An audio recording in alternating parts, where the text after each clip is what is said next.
तो यहाँ देखिए, हम लोग समास के बारे में जाने, समास के कितने भेद होते हैं ये भी जाने, 6 भेद होते हैं। तो पहला भेद हम लोग जान चुके पिछले क्लास में, क्या जाने कि कर्मधारय तत्पुरुष समास क्या है।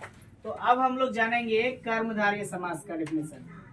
तो यहाँ ध्यान दीजिए, जिस समास के प्रथम पद प्रधान हो तथा उत्तर पद क्या हो, विशेषण विशेष हो, उसे क्या बोलते हैं, कर्मधारय समास कहते हैं। सिंपल बात, जिस समास के प्रथम पद प्रधान हो उसे क्या बोलते हैं, कर्मधारय समास कहते हैं। ठीक है, इसका पहचान क्या है, कैसे पहचानेंगे कि ये कर्मधारय समान है। तो पहचान देखिए, विग्रह करने पर दोनों पदों के बीच में, दोनों पदों के बीच में के समान है जो, इस तरह का अगर शब्द आता है तो इससे हमको पता चल जाएगा कि ये कर्मधारय समास है। जैसे में आइए, नव युवक, इसका विग्रह करो, नव है जो युवक, है जो आया, है जो से हमको क्या पता चलेगा, ये कर्मधारय समास है। पहचान याद करना होगा, आपको बोल देगा यह नव युवक कौन सा समास है, कैसे पहचानिएगा, उसको विग्रह करेंगे, नव है जो युवक, तो है जो से हमको क्या किया, पता चल गया ये पूरा बच्चा नहीं है, तत्पुरुष समास है।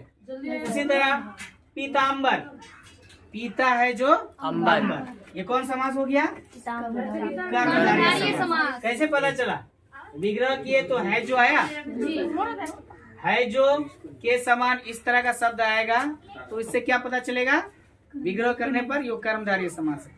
उसी तरह महात्मा, महान है जो आत्मा।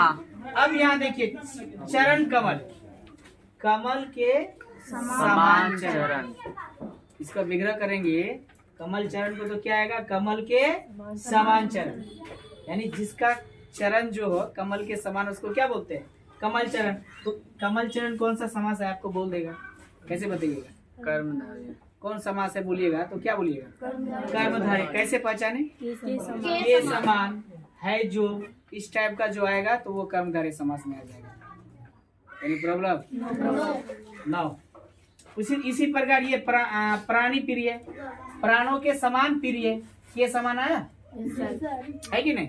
अब आइए अवयवी भाव समास क्या है, अवयवी भाव समास, जिन शब्दों के प्रारंभ में उपसर्ग जुड़े हो उसे अवयवी भाव समास कहते हैं। उपसर्ग किसे कहते हैं, वे शब्दांश जो किसी शब्द के प्रारंभ में लगकर उसके मूल शब्द को बदल देते हैं उसे क्या बोलते हैं, उपसर्ग कहते हैं। वे शब्दांश जो किसी शब्द के पहले या प्रारंभ में लगकर उसके मूल अर्थ को बदल देते हैं उसको क्या बोलते हैं, उपसर्ग। तो यहाँ देखो, जिन शब्दों के प्रारंभ में उपसर्ग जुड़े हो उसे क्या बोलते हैं हम लोग, अवयवी भाव समास। उपसर्ग क्या क्या होता है, यहाँ देखो, यथा, प्र, प्रति, निर, आ, अन, भर आदि, ये सब उपसर्ग आता है। ठीक है, तो अब ये हमको प्रतिदिन, तो प्रतिदिन में उपसर्ग क्या है बताइए, तो प्रति, यहाँ पे है ना, दिए ना, देखो इसका मूल अर्थ को बदल दिया, दिन के आगे क्या लगा है, प्रति, तो प्रतिदिन हो गया। तो दिन का मूल, इसको मतलब इसका मूल अर्थ को बदल दिया ना, पहले दिन था अब प्रतिदिन आ गया, यानी प्रतिदिन, हर एक दिन, है कि नहीं। उसी तरह प्रतिमास, पहले मास मतलब क्या होता है, महीना, अब प्रति जुड़ के क्या किया, इसका मूल अर्थ को बदला, प्रति महीना मतलब, तो प्रति मास कौन सा समास हो जाएगा, अवयवी भाव समास।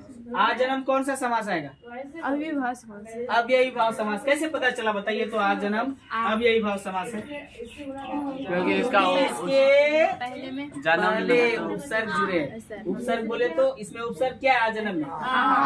प्रति मास में कौन सा उपसर्ग है, प्रति। यथाशक्ति में कौन सा उपसर्ग है, यथा। जिन शब्दों के प्रारंभ में उपसर्ग जुड़े रहता है वो क्या कहलाता है, अवयवी भाव समास कहलाता है। एनी प्रॉब्लम, ठीक है, उतारिए इसको,